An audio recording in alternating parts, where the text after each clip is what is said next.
अस्सलाम वालेकुम नाज़रीन, एक नई वीडियो में खुशामदीद। आज की वीडियो में आपके साथ शेयर करने वाली हूँ एनर्जी बार की बहुत ही मजेदार सी रेसिपी। इसमें ना तो हम किसी गुड़ का इस्तेमाल करेंगे, ना ही हम इसमें किसी भी चीनी का इस्तेमाल करेंगे और ना ही किसी ऑयल का इस्तेमाल करेंगे।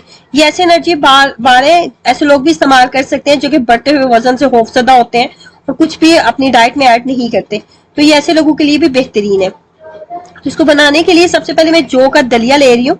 तकरीबन हाफ कप के करीब लेंगे जौ का दलिया, जो कि नॉर्मल मार्केट से आपको मिल जाएगा आराम से। हाफ कप के करीब जौ का दलिया लेंगे और उसके बाद मजीद हम इसके अंदर चीजें ऐड करेंगे। जौ का दलिया जब बुनाई में कर रही थी 2 से 3 मिनट हम इसकी बुनाई करेंगे और फ्लेम को मीडियम रखेंगे। उसके बाद 4 मगज इसके अंदर जाएंगे।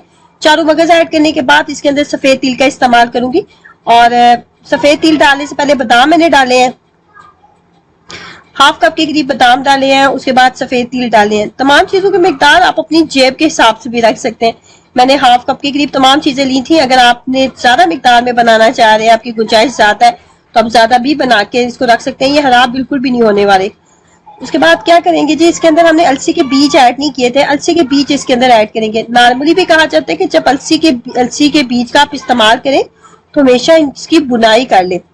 बुनाई करनी इसलिए जरूरी होती है, कहा जाता है कि इसके अंदर एक जहरीला मवाद होता है जिसको बुनाई करनी इसकी जरूरी होती है। अगर इसको आप बुने बगैर खाएंगे तो आपको इसका फायदा नहीं होता। इसके अंदर ओमेगा 3 फैटी एसिड पाया जाता है जो कि खवातीन के हार्मोन्स को बैलेंस रखने में आपकी बहुत ज्यादा हेल्प करते हैं। आजकल वैसे भी खवातीन में हार्मोनल इशू जो है वो बहुत ज्यादा हो रहे हैं। इसकी बुनाई जब मैं कर रही थी तो फ्लेम को मीडियम रखेंगे। बहुत ज्यादा देर बुनाई नहीं की थी, 5 से 7 मिनट ही इसकी बुनाई की थी।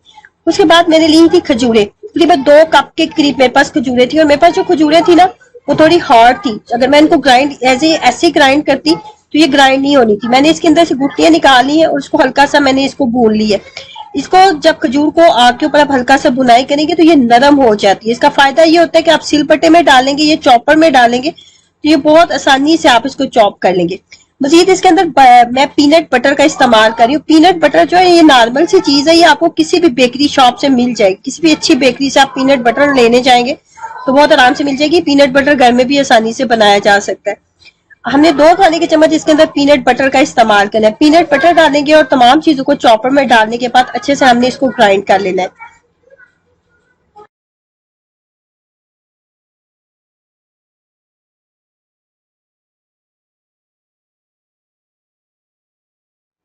चॉपर में पीसने के बाद तमाम चीजों को इसके अंदर ऐड करेंगे। यहाँ पे एक बात का आपने ख्याल रखना है कि खजूर की मिकदार और पीनट बटर की जो मिकदार है वो तमाम चीजों की मिकदार बैलेंस होनी चाहिए, वरना ऐसा होगा कि इसकी जो है टिक्कियां जो हम बनाना चाह रहे हैं, किसी शेप में हम इसको लाना चाह रहे हैं तो शेप में लाना थोड़ा मुश्किल हो जाएगा।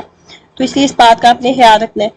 तो इसका इस्तेमाल आप दूध के साथ कर सकते हैं। नॉर्मली आपने खाना खाया, खाना खाने के बाद अगर कुछ मीठा खाने का आपका दिल कर रहा है तो आप इसका इस्तेमाल कर सकते हैं। दिन में आप 1 से 2 स्पून जो आप इसका इस्तेमाल कर सकते हैं। एक छोटे से जो छोटा सा पीस होता है उसका इस्तेमाल आप कर सकते हैं।